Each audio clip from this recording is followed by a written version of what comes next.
చాలా కన్స్ట్రక్టివ్గా చేస్తే అలా చెప్పేయండి. నాకు శంకర్ చెప్పిన ప్రతి మాట నచ్చింది. నేనేమి తప్పుగా తీసుకోవట్లేదు, తను ఆనెస్ట్గా చెప్తాను. Very constructive. నాకు మా శంకర్ గురించి చెప్పాలంటే ఎప్పుడు స్టార్ట్ చేయాలి?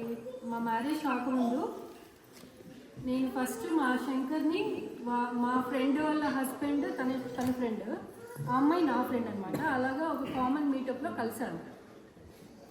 అప్పుడు మ్యారేజ్ సంబంధాలు చూస్తున్నారంట తనకి. తను ఆ వేలో మాట్లాడారు నాతోటి.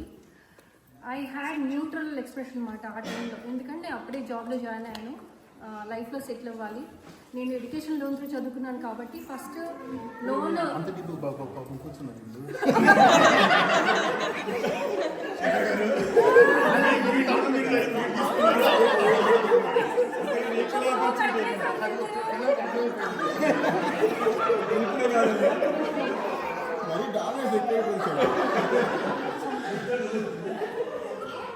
ఓకే సంతేకుండా తెచ్చి చెప్పాలంటే లక్కీగా మా ఫ్రెండ్ త్రూ మా మ్యారేజ్ అనేది సెట్ అయింది.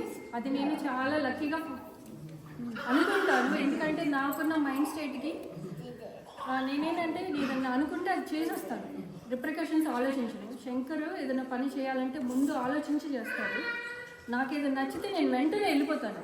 సో దానికి తను నాకు బాగా సపోర్ట్ అనమాట. ఏదైనా పాజిటివ్ అయినా నెగిటివ్ అయినప్పుడు మనకి సపోర్ట్ కావాలి.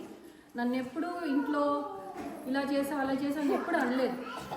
ఓకే, ఏదన్నా అన్నా కానీ ఏదన్నా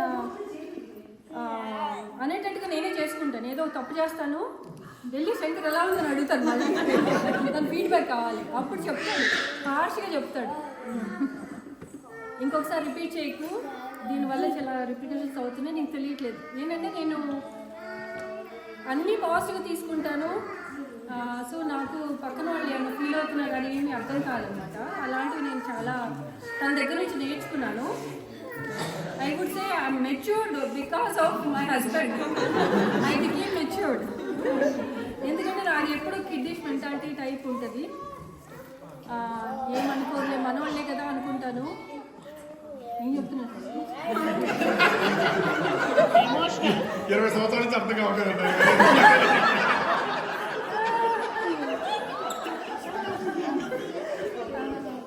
All I want to say is my husband is my life.